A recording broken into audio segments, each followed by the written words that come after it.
Psychological tricks to make you feel at home in the cabin? Pilots and flight attendants hiding their own secrets from passengers?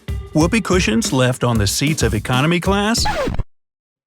Well, maybe not that. But what other mysteries are you unaware of each time you step on board? More than you'd think. Flight attendants assess you as you're boarding the plane. It has nothing to do with being judgmental, just part of their job. For one thing, cabin crew members have to figure out if you're going to be a safety concern on the flight. Next, they need to understand whether you might be a valuable resource in case of an emergency. Spoiler: if you're physically fit and reasonably dressed, you are. An extra seat behind the pilot and the co-pilot in the cockpit isn't reserved for special VIP passengers. It's for flight attendants during takeoff or landing and for inspectors who monitor the flight. By the way, this seat is called a jump seat because when you get up from it, it immediately folds or jumps back up.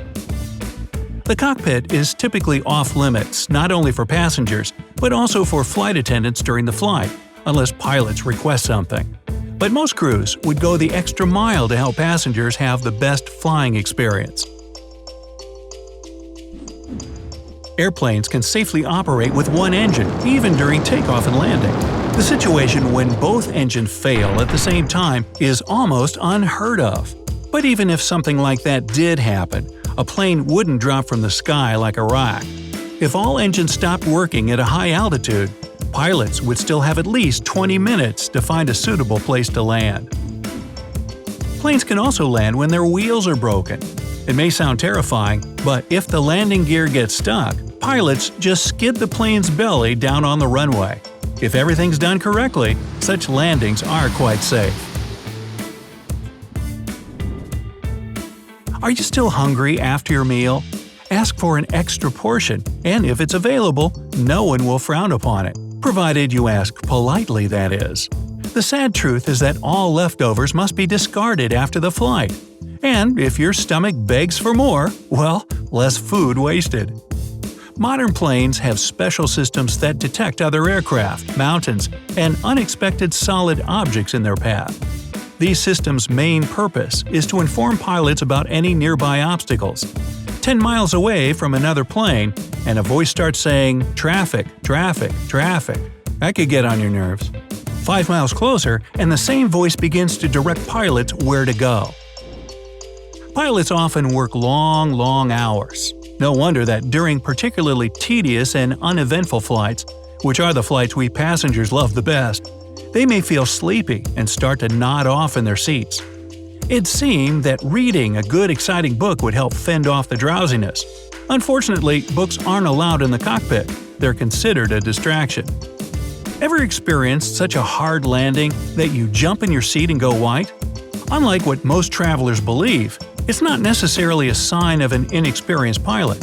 There are some conditions when a gentle touchdown is outright dangerous. The most common situation when a plane must touch down firmly is when the runway is wet. Then the machine has to break the water surface to avoid hydroplaning. Flight attendants aren't there just to serve food. They're highly trained professionals.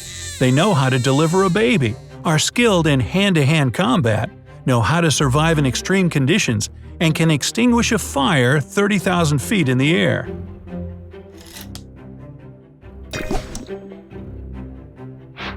Airlines are going to address the dreaded middle seat problem pretty soon. A new design has already been developed. These improved middle seats will be a bit lower to the ground than the aisle and window ones, and they'll have 3 more inches of additional space.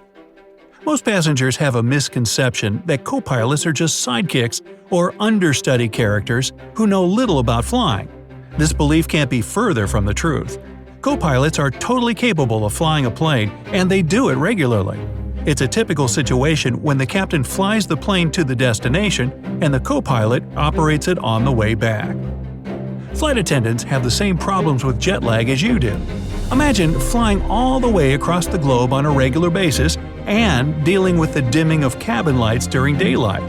Their bodies get confused, and it doesn't pass with time or work experience. Airplane manufacturers use a special trick to make the cabin look bigger and more spacious. For example, the walls have a particular structure that reflects light.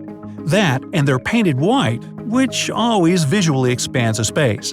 The illumination between the ceiling and overhead bins makes the ceiling look higher. It helps people with claustrophobia to deal with being in an enclosed space for hours.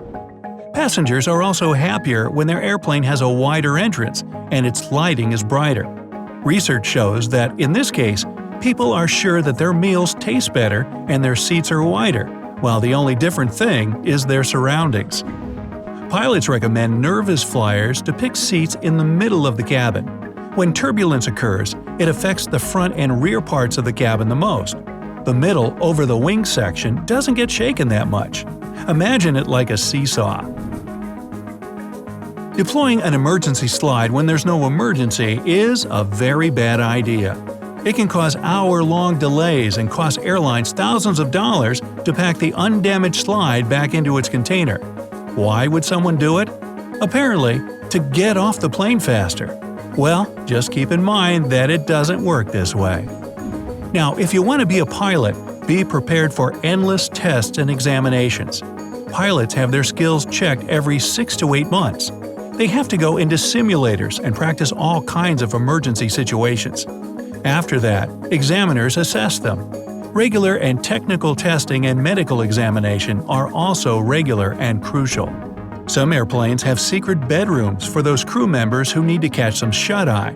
Crew rest compartments are located either at the back of the plane or behind the cockpit.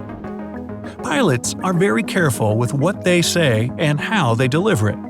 You'll never hear them announcing anything dramatic like fail or malfunction. They downplay any existing problem by replacing zero visibility with some fog or something's broken with some technical problems. It's called positive scripting, and flight attendants follow it as well. But passengers perceive pilots' announcements as more important and, statistically, listen to them more attentively. But if there's a really serious problem you'll need to be prepared for, don't worry, you'll be informed. Some airlines skip particular row numbers because they're considered unlucky in certain cultures. Number 13 is the one most commonly avoided by airlines and manufacturers. Another row number you might not find on your flight is 17. It's unlucky in some parts of the world, too. If you're in a window seat, you can notice the way the airplane wings flex. Sometimes they flap so much that you can get worried they'll fall off. What you might not know is that the wings are supposed to flex and are specially designed this way. If they were stiff, they'd snap off as soon as the lightest turbulence hit the plane. Now, the way the cabin is pressurized has a big effect on your taste buds. You lose up to 30% of your ability to taste sweet and salty things. In other words, it's not that airplane food isn't tasty, you just can't feel its full flavor. That's also the main reason why airline catering companies add extra salt and spices to the dishes they cook. The first airline to offer its customers online check-in was Alaska Airlines, and it happened in 1999. The system was available to a limited number of passengers and worked only for selected flights. Hey, if you learned something new today, then give the video a like and share it with a friend. And here are some other videos I think you'll enjoy. Just click to the left or right, and remember, stay on the bright side of life.